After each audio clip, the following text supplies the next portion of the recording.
Welcome back. Not a lot has transpired since the last time I posted a video. It looks like it has, but still haven't gotten exhaust done on the Buick yet. It's back at home in the driveway. That way when the guy can get it in, it's closer to his shop. He's had some family health emergencies pop up. Not able to get to it right now, that's fine. But I've got the car parked in my driveway at home. I went ahead and got the oil and filter changed in it while I had it home. But the other day, I took all my front sheet metal pieces and bolted them together. So I have the core support, this panel, my fenders, and the inner fenders all back together. It's not bolted to the truck, it's just sitting on there right now to keep it out of the way, and because I wanted to see, kind of remember what it looked like as a complete truck. But the fenders and this panel are originally off of this truck, and the core support and the inner fenders are off of that truck because mine were completely rotten, and this is the main reason I bought the other truck, was for this piece right here. So it's all bolted together. I'll have to loosen a few things up and adjust them to get everything to fit right, but I just kind of wanted to get all the front end together so I could set it up here out of the way, kind of mock things up. And you can see a pile of leaf springs here. I went ahead and started taking I took those off of my old axle, and you can see the U-bolts did not survive. And it's hiding under here. Later on, I'll go ahead and dismantle it the rest of the way and take all the brakes and the backing plates and everything off. And I'm going to put the springs and axle from this truck under this one, I think. But I'll still have to switch all my brakes around from this one to that one so I can keep 5-lug wheels. But I'm going to go ahead and disassemble this axle and have it all apart so I can ship it off to Sid Drapel over in Oklahoma. He runs Nostalgia Sid's drop axles. You've probably seen him on the internet. He takes straight beam axles out of these trucks, Chevy trucks, basically anything that had a straight beam axle in it. He can take it and modify it to drop it down to lower your vehicle. And when I get the money saved up, I'll probably have him do a 3-inch drop on this axle. Plus I'll go ahead and buy, he has Posey springs that he sells for these, you know, so I have brand new springs and everything in the front. You get all my steering redone as well.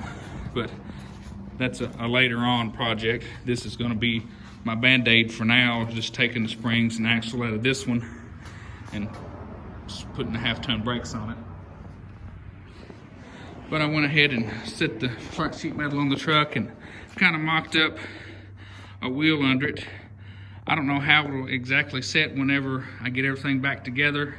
I kind of like how it has a little bit of a rake there like that. I would like the front to be a little bit lower when I'm done. That's a 225/75 on the front, and I'm not sure what the back tire is because it's some old bias ply mud tire with a tube in it, so it's going to be a weird size. But I would like to put an old knobby tire back on the back of it and either leave it set in stock height for an extreme rake, or maybe, you know, do some shackles to lower the back a little bit if I can get the front down a little farther. But it's nice to see it looking somewhat like a truck again. I bought some spot wheel drill bits to drill out all these spot welds along here so I could start pulling all these old rusted panels out. And I got this one off of eBay, and one, it's probably not made the best, and two, I probably wasn't too kind to it. I didn't use any lubrication. I just went straight to drilling holes, and it wore out pretty quick after, you know, about a dozen holes. So I'm gonna have to, and I bought another one from Harbor Freight that looked a little different, and it didn't last long at all. I ditched it. But so I need to find a better spot weld drill bit to get all of this out, the step area, the rocker, down in here, and I have to save some of this from the other truck, which I have the whole chunk cut out right here for the passenger side. And I guess I need to get to that driver's side of that truck, so I'm gonna cut the driver's side out. And guess I'm gonna have to cut a hole in my floor for the manual transmission as well. Still need to get the steering column out, clean all my mess out of here. I've kind of let the inside of the cab be a catch-all for my tools and my junk, and now I can't do anything inside the truck, but